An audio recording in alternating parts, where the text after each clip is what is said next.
Okay,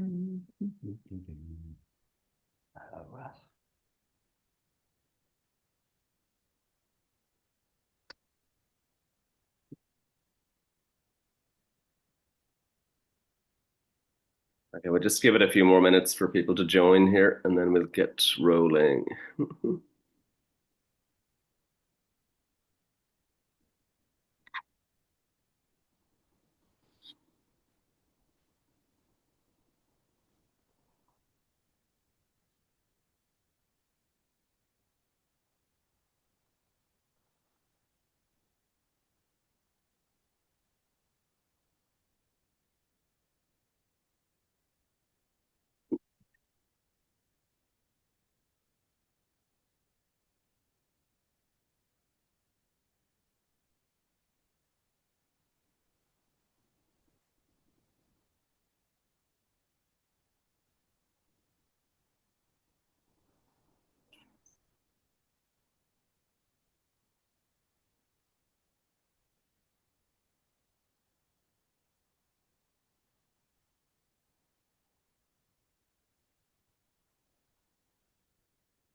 Okay, Ferry, I think we'll get things rolling. Just to say, to welcome everyone to our Zoom presentation this evening. Just a couple of points for your diaries. Our next presentation is on Saturday the 15th by Reggie Goodbody, which is from Ballina to Balik and back, a voyage on the inland waterways. So that'll be 6 o'clock again. And the other date for your diaries is the Soda Dinner, which is on the 1st of March in Royal Irish. And the tickets are on sale on the Soda website. So just we're going to do things slightly differently this evening in that we're going to allow questions during the presentation.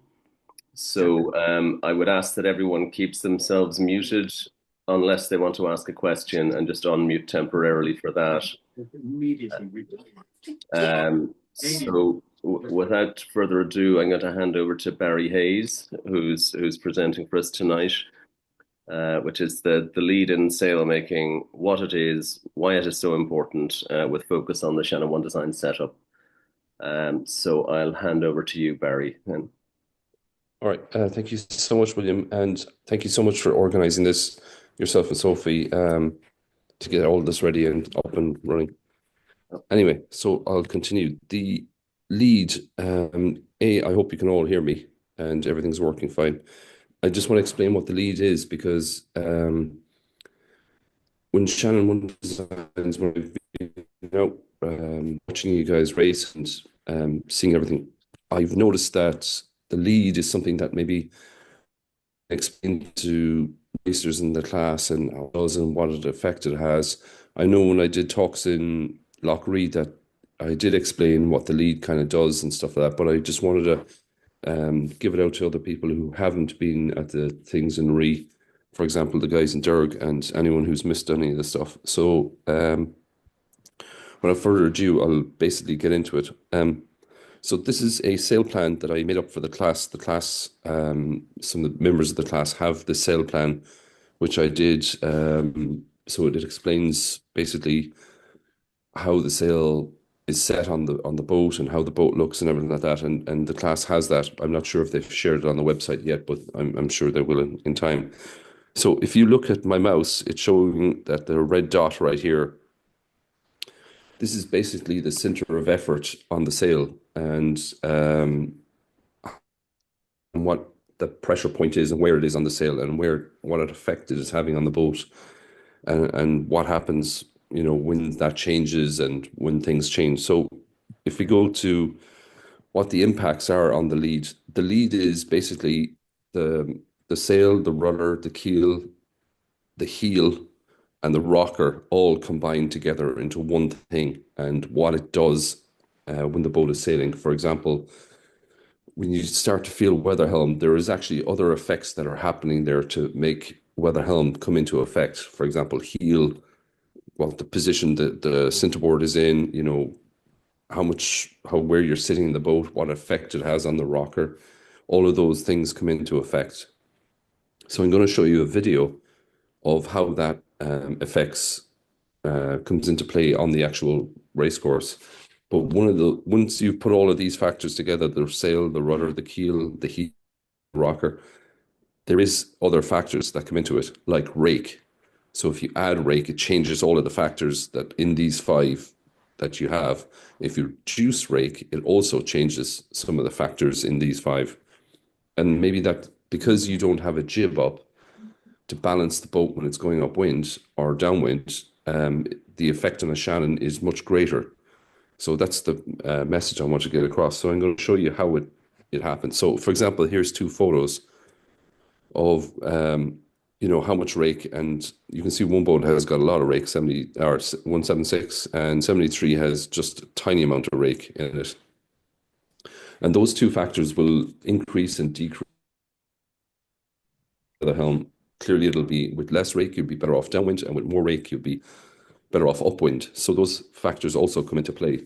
But you want to kind of minimize those factors to allow the most amount of balance in the boat, and you don't want to change the rake too much between upwind and downwind. So we're going to watch a video next of 99 sailing, and you can see how the effect of the lead has on the boat. Now, there are a couple of factors here. There's, maybe 8 to 10 knots of breeze.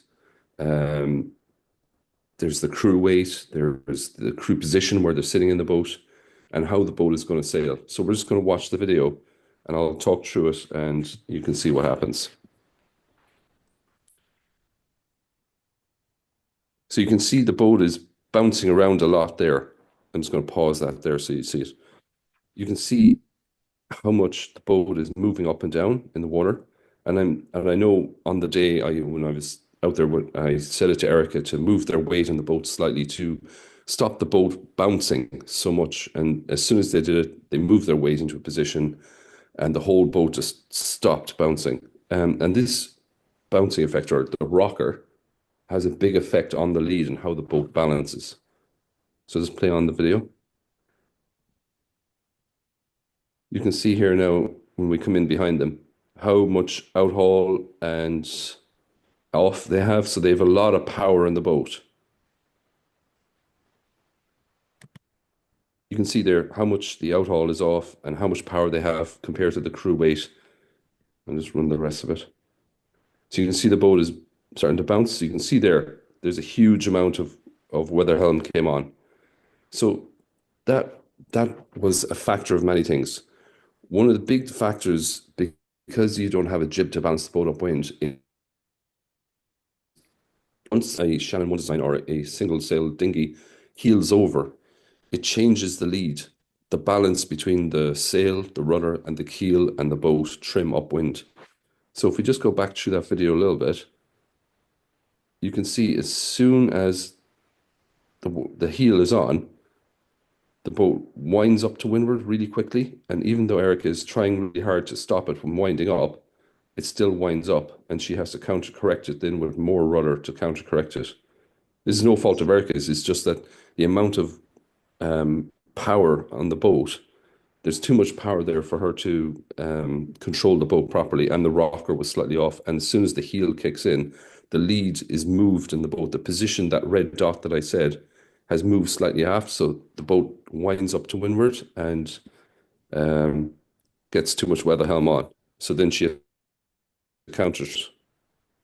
Just play the rest of it. You can see it here. The boat is bouncing, bouncing, winds up as soon as the gust comes on.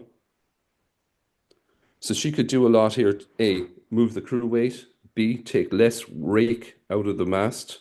So shorten the forestay a little bit to allow and flatten the outhaul to allow the boat to balance a little bit better and to maintain the power on the boat.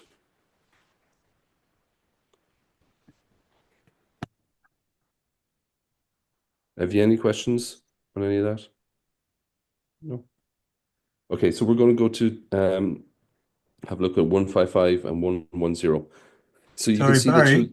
Yep. Barry, Yes. if I can ask a question there, Frank Guy here. Great to Yeah. hear. Great to have you on board tonight. You asked them to shift their weight to stop the bounce. Yeah. What change did you look for, please? So when you with the rocker on a Shannon, I'm just going to use my hands here. So Shannon. So in, for example, in winds in heavy airs, you might actually shift the weight back to allow the bow to come up to stop it bouncing. But in lighter airs, you might actually find that shifting it forward to dig the bow in will actually get more grip and help the boat come upwind. So, but it's a combination of that. So it's not a happy medium. There is no happy medium. Basically, between the lead and the rocker on the boat, you just have to watch the bow and see how much it's riding and move back to stop the rocking or move forward to stop the rocking. You'll find it'll instantaneously change the boat trim if you move forward or aft. Generally, 99% of the time it's moving aft is what you need to do to allow the bow to come up, but not to allow the bow come away on the waves, if you see what I mean. So not too far aft. There's always a tendency to kind of sit everybody over by the keel box and allow the boat to kind of balance itself, but actually moving slightly back of the keel box sometimes might allow the boat to just come up to weather a little bit better. I hope that Yeah. explains Thank you it. very much. Thank you, Barry. No problems. Am I okay to go ahead? No other questions? Okay, so we're going to look at here 155 and 110. Both of these boats have very similar trim and very similar balance upwind. So you can see the lead on the boats are very similar. And the lads are both hiking out hard, both sailing well. Just roll on through. I know that I'm just going to stop it there for 1 sec. You can see that there is a gap there at the top of the mast, which isn't here. That would make a slight effect. You can see the tip of the mast is slightly more upright than this tip. So that is something I would look at there. But both boats are sailing really balanced upwind. Dealing with all sorts. Yeah. So they're both keeping the boats upright. They're both sailing them really flat. And they're not allowing the boats to wind out at all, hardly. And it may look like 155 is way ahead, but actually, if you were to, they literally sailed in line the whole way up the beach. John. That's it. Yeah, so they're sailing it really well here.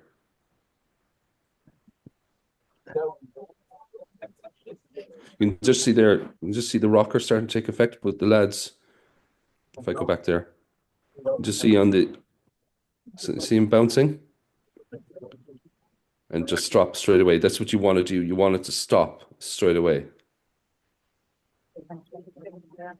But neither boat are heeling over heavily. So they're well balanced upwind. And the lead point, which is about here in the sail, is very balanced. So it's not moving aft at all in any way.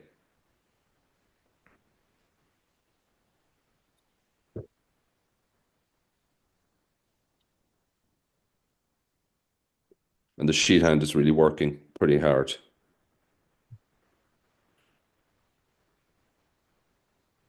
Nice twist there, just keeping the boat flat but twisted on the main. Right, any questions about that one? Nope. No, I would just ask that everyone keep themselves muted if they're not asking questions. There was just a bit of sound coming through there. Okay, so this is going very quickly because I'm getting questions. So here you also want the lead to be balanced. When you're going upwind and you're going downwind, you want to have the boat balanced in both directions. So here's a really good video of 97 coming up to the windward and then going downwind. So you can see that the boat is very balanced, both upwind and downwind. And I want you really to take note of the tack and how they tack the boat. So if you've any questions on this, please let me know. So 97 is sailing upwind here. The lads are trimming the boat well. They do a really good tack here now in a minute. Once they hit on the ley line.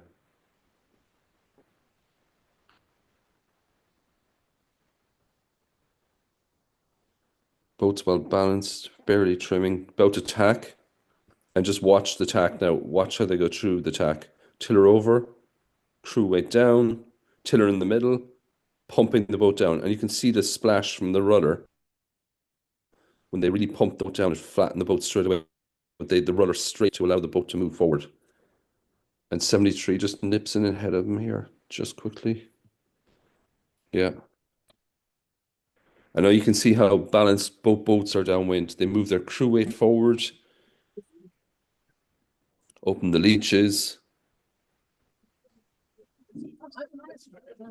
change the kickers.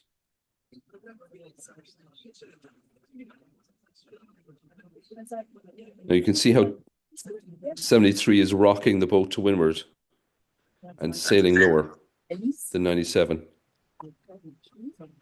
I would have said 97 had too much windward heel there now. They started coming up where they needed to soak down a bit.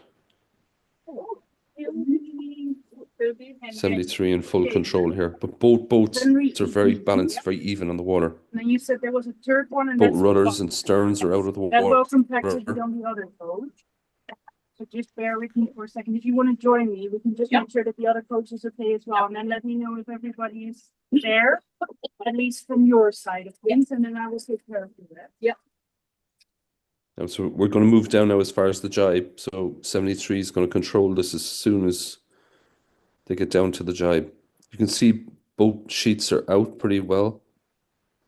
Sterns are up. 97 is pumping nicely. Bit of an ooch.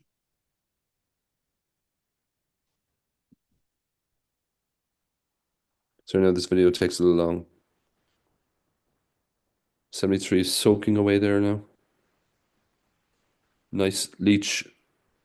See where the leech is slightly more open than 97.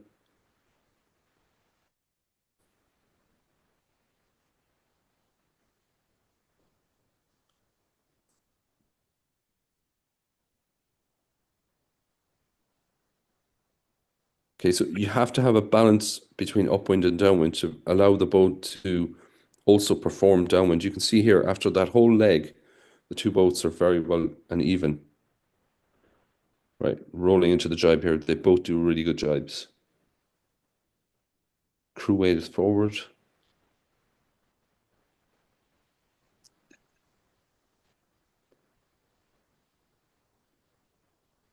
Leech is okay. Nice bit of twist.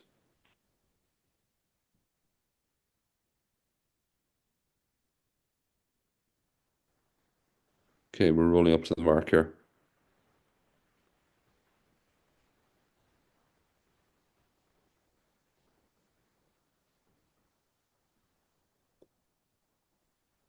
Simo jibe.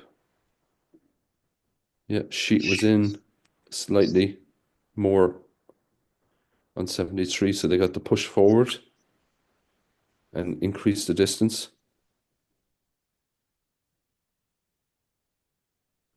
But both boats were very balanced downwind. I'm not sure if some of you in the class have seen. I'm just going to come out of this video for a second and escape out of that. Oh.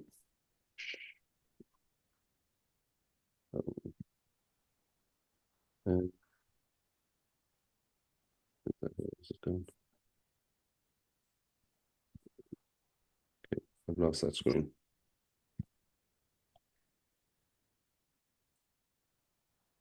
Ugh. 1 second.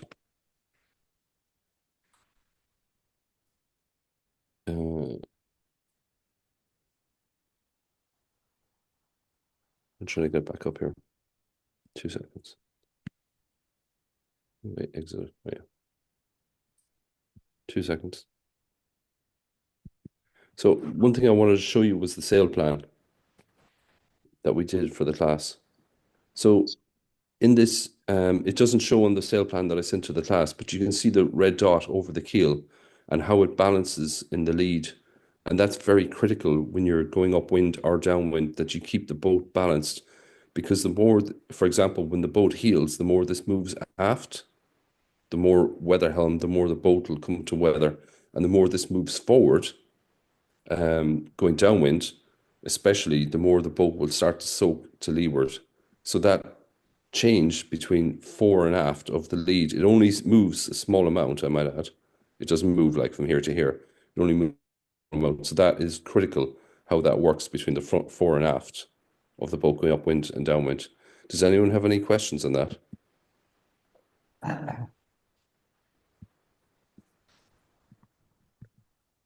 If we just look at it there, it's zoomed in there, you can see it. Yeah. I suppose that's just down to tuning to find it, really, isn't it? You kind of, it'd be very hard to be specific or to. Yeah, every boat will be slightly different, for sure. Yeah, so finding the sweet spot. Yeah. 2 seconds now, let's go back to the end. So, basically, I didn't want to take too long with this. So, in conclusion, basically, you need to have a very level rocker to allow a Shannon to sail upwind in a straight line, or keep, stop the keel and the rudder from washing out, because when the rocker is going up and down, or the boat is bouncing, the keel and the rudder are getting washed. So once you stop that and she's tracking in a straight line, and then basically you go on to the balance, the heel and the power that the boat has, so that you don't have too full an outhaul, or in the lighter areas that you have a full outhaul, that gives you that power, but you're not allowing the boat to heel too much to stop it from winding out, as you saw in the video. And then once you've got those two kind of basic things ready, then you're going to set your rake for both upwind and downwind. Now, I know that we have on 97, we have measured the rake on 97, I think, and we have a kind of happy medium of where that is. And when we did a talk in Re about it, I'm not sure off the top of my head what that number was, but I'm sure 97 could share it with the class. But that will give you a happy medium of where the boat should be at when it's going upwind, and then it'll also be the same for downwind. So does anyone have any questions? Barry, again, Frank here. Yeah. Some of the boats, not all of them, we would have, we would allow the mast to kick forward a little bit going downwind. Yeah. So the disadvantage to that, I suppose, is that your shrouds aren't as tight as they might be going upwind. In other words, the mast could fall over a little bit. Yeah. But I'm just wondering, what's your opinion on that, and how much, if you do allow the mast to kick forward that little bit, how much would you think would be acceptable? Oh, I think anything you could get there would be good. Like any amount that you could allow the keel to kick forward, it would be excellent. For example, on an AC, the old AC-12s and stuff like that, they used to actually put the mast on a rocker to allow it to move forward, and the gate would have a foot fore and aft of it to allow the mast to move forward and aft as they were going upwind to downwind. But definitely, as much as you could get it to move forward downwind, and then to be able to pull that back again for upwind, as you know, would be very advantageous. I would definitely be doing that. Thank you. Anyone else? Any questions?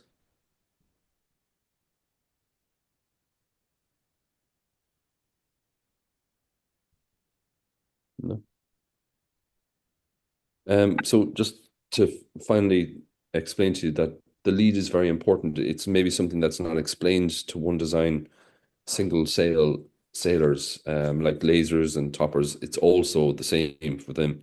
The lead is a very important thing, that the heel of the boat and the balance of the boat upwind is critical of how the lead works. So I hope it wasn't too short, but I tried to keep it as short as I could. Anyway, if you've no other questions, then we're basically finished. Okay, no, that's That's great. Just introducing the concept. It's kind of new territory for a lot of us, I think. And it kind of gives explanation to what we would have experienced on the water and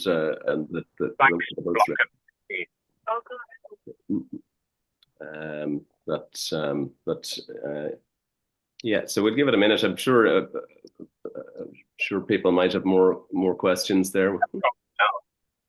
Barry, I have a quick question. This is Ian Croxon here. Yeah, hi. Hi, listen, thank you. Great talk and really coherent. Quick question, probably on behalf of quite a number of people in the fleet. Often we would pull up the plate, which will pivot it forward as well, or actually will technically pivot it back under the water when we're in considerably strong wind and possibly with a reef in. Is that ever advisable in your perspective in terms of? Oh yeah, 100%. I definitely would. What it does is it takes the now you do get a little bit of leeway, as in the boat does slide a little touch, but you kind of have to find a happy medium there. You should be pulling the board up in heavier breezes. It'll totally change how the lead balances on the boat. So it's, for example, it's still allowing the boat to come to weather, but it's taking the load off of the rudder. So it's allowing the boat to track straighter in the water. So it's well worth pulling the board up a little bit in heavy winds, for sure. And is there any feedback from the hull, like the sort of thing you were describing with the rock, that would give you an indication to do that? Bar just, the obvious thing is if you're heeling over too much, but is there a sensation in the boat? Overpowered. Yeah, she'll just wind up on you. Yeah. So when she just winds up really quickly, basically there's too much grip on the keel. The surface of the keel is too great. So if you rake the keel a little bit, it allows the boat to stop winding out so much, basically. Brilliant. Thank you. No problem. Any other questions?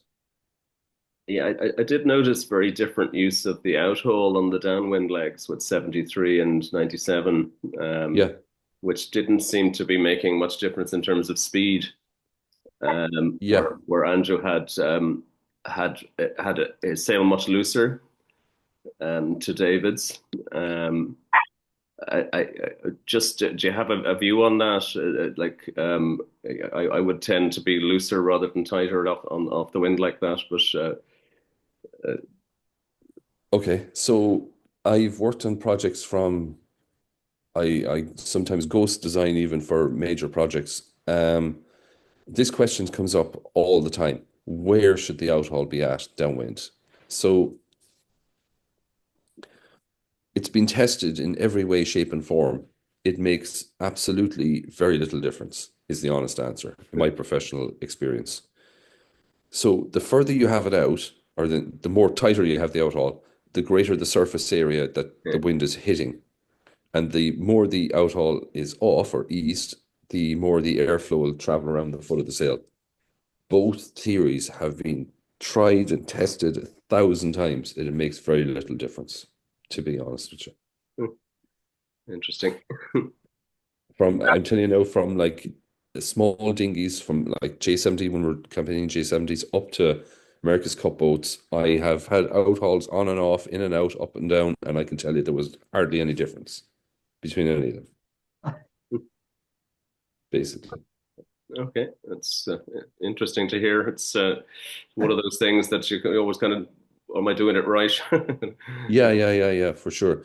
And I would say it's a feel thing, to be honest with you. Some people feel that they get more power, and that's fine. If you feel more power, then do it. If you don't feel any difference, then just leave it where it is. You know? Yeah, fair enough. Barry, same question maybe, but do you have a rule of thumb, or should we have a rule of thumb for upwind? Because again, there are huge variations. I tend to sail the boat, but maybe it's because we have a lighter crew, but I tend to sail with quite a flat mainsail going upwind. Maybe Yeah. it might be only nine inches off the middle of the boom, and Yeah. you see other people, and they could have it, 1.5 feet off the middle part of the boom. Yeah, so basically, as a rule of thumb, from basically a small boat to a big boat to a keel boat. So anything kind of on the bigger sizes and woods that has an actual bulb on the bottom of the boat, you're talking no more than 12 inches would be max out of the outhaul. And then it's as soon as the boat's getting powered up, you're flattening that down straight away. So then from dinghies and Shannon One Designs, that size of boat, yeah, 12 inches was definitely max of where I'd have the outhaul off. I mean, 9 to 8 is probably pretty happy medium. But I don't, especially when we designed the new sail, I definitely didn't design it to have a lot of outhaul off. It's got plenty of power in the sail already. So you shouldn't need to have the outhaul off that much to power the boat up. So yeah, I would say 8 to 9 inches is a happy medium. Anything under that, as soon as you're getting powered up, I would be reducing that straight away. Yeah, we have Thank you. we have another issue with booms bending and things, which can artificially change that. But that's another struggle. Yeah, yeah. I'm just trying to go back to this video here.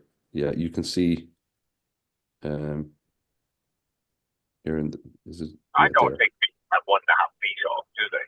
I don't think so. Upwards. Yeah, you can see here how much bend is in the boom and how much outhaul is off. So Erica's like there's a lot of power there for Erica to handle. If you're putting downhole on, it's accentuating it. It's Yeah. So it's a kind of a balance between the two. Yeah, I would have said less outhaul here and more a touch more sheet on or more would have been better. You can reduce that power there that she has. Sorry, Erica, if you're on the call, I'm not picking on you in any way, shape, or form. Sorry. I should have said the cell number. Sorry, but yeah, I think they actually set forward going upwind and it balanced the boat. I think straight away is what they did from memory. Anyway, any other questions?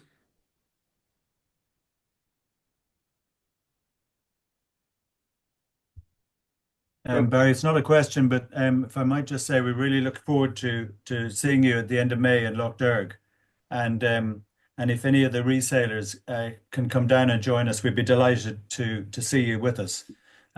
We've got, I think it's a Saturday, maybe it's the last Saturday of May, just after our main Mayfly fishing. So hopefully, I think we've all got that in the diary. I think you have too. So anyway, we very much look forward to it, Barry, and thank you for arranging it with us. Yeah, what date was it again in May? It was can't remember. It was the last weekend of May, wasn't it? Yeah.